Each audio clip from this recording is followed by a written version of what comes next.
It's January. Marketing said Happy New Year and immediately tried firing marketers using AI. YouTube and Disney reminded us streaming is just a bunch of cable apps.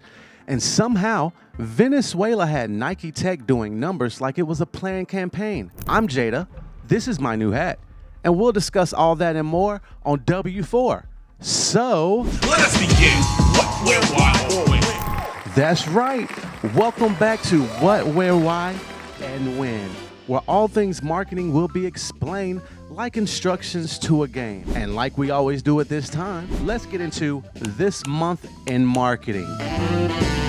So I recently came across a Wall Street Journal article that pointed out some disturbing findings regarding corporate marketing and AI that begs me to ask the question, are marketers losing their jobs to cover for poor executive budgeting around AI they don't really understand yet? A recent report showed that 36% of chief marketing officers expect to reduce headcount over the next 12 to 24 months, quoting, eliminating redundancies. To deny our own impulses is to deny the very thing that makes us human.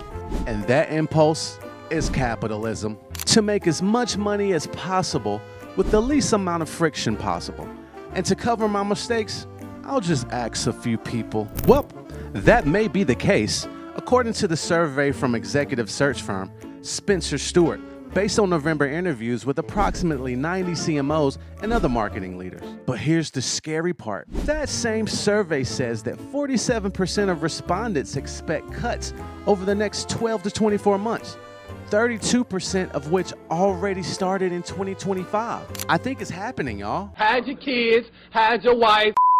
The key reason quoted was to justify the low returns and savings amidst growing pressure from the higher-ups. What was first thought to be this huge streamline of operations and replacement of SEO with AEO is quickly turning into a trend we are keeping our eyes on. Wait a minute. Aren't we supposed to be in an AI bubble? Well, hopefully this isn't a trend of corporate marketing collapsing in on itself. But we'll keep our ears to the streets and report back as we look further into this. And shout out to all my fellow corporate marketers out there trying to survive. Keep your head up. Well, moving on to less scary news. Wait, hold on. My shirt's wrinkled. I may need some irony for this one. Oh, brother, this guy stinks! But for real, streaming used to be the new frontier. Also, do you remember the whole cable cutting thing where everybody was announcing it online like they were declaring for Bankruptcy! Well, can't say I saw this coming. Turns out we didn't kill cable. We just put it in an app store. Nielsen reported that in July of 2025, streaming was 47% of all TV viewing versus cable at only 22%. That same report also shows YouTube hit a record share for TV viewing. And speaking of streaming, y'all see how Stranger Things just ended season 5 with an ending so vague, it's got the entire internet doing more detective work than 11 in a library? I mean, the show's wrapped, but the theories are spreading faster than the upside down. Entertainment Weekly is out here tracking secret episode rumors like it's a government cover-up. Netflix said, we'll give you an ending so ambiguous, you'll market the finale for us. And while everybody's busy theorizing, streaming still got the most cable problem ever. Channels are disappearing when grown folks are trying to watch sports. Wait, shh. If you listen closely, you can hear Comcast laughing. In late October, Disney had a little kerfuffle with YouTube pulling both ESPN and ABC overnight. Boomers who were finally talked into getting rid of their old cable boxes were suddenly angry they couldn't watch the Eagles struggle win against the Packers. Oh, this is quite literally cable behavior. Now all signs point to us reverting back to the exact same framework. And that's when you realize streaming and cable are just an entanglement. So all in all, we may have cut the cord, but definitely not the business model. Wait, What time is it? Seems like it's time for... The questions, boy. That's right, the questions. This is where we answer your questions at home directly on the show. Let's get into the mailbag and see what question we have for this month. Mail time. Mail time. Mail time. Mail time. The mail's here. All right, let's see who this is from. Oh, this is from Jonathan Lancaster in Pittsburgh, PA. Hello, Pittsburgh. Hello, Jada. First time, long time. Love the show.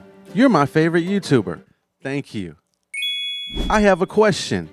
Is it just my imagination, or are brands actually emailing us more now than ever? Well, Jonathan, thank you for tuning in. And to answer your question, no, it's not just your imagination. I've happened to stumble upon a few articles that have discussed this very thing. Proton Spam Watch 2025 looked at major U.S. retailers during the holiday season. The findings were shocking. The top 50 U.S. retailers sent over 40 billion marketing emails from November 4th to December 1st.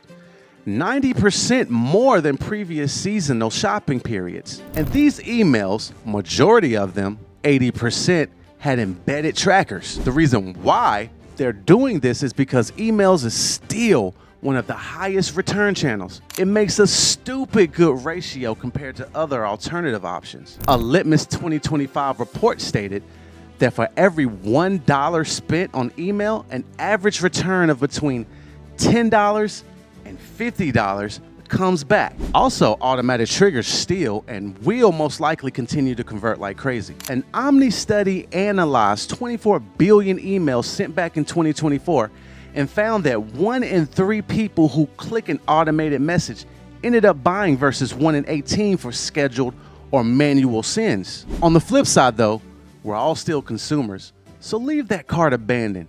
You'll eventually get a percentage off the purchase. You wait long enough. For those of you out there watching, comment down below if you've noticed this as well. They say the worst offenders of these email sends are Anthropologie, which I still don't even know what they even sell, Victoria's Secret, and Crate and Barrel. And before we wrap, it's time for the marketing thing of the month.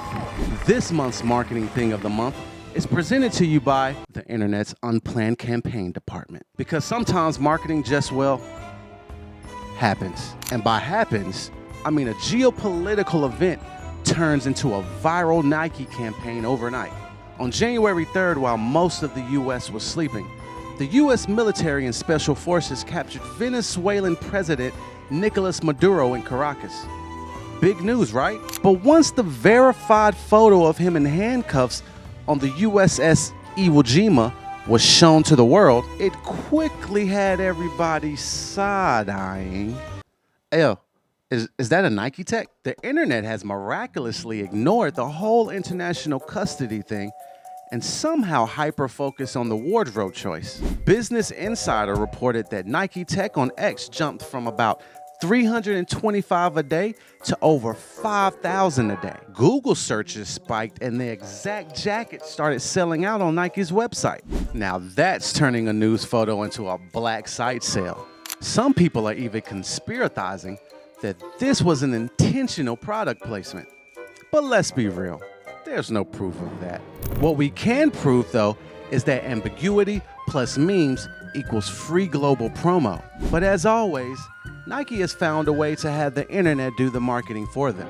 That's the power of a visually iconic moment, whether it's a presidential perp walk or a tire shop billboard.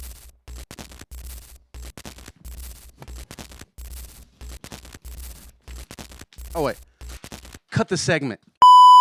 Anyway, we've reached out to Nike for a comment and have yet to get a response, but we will definitely keep you in the know. And speaking of sneakers, that concludes this month's episode of What, Where, Why, and When.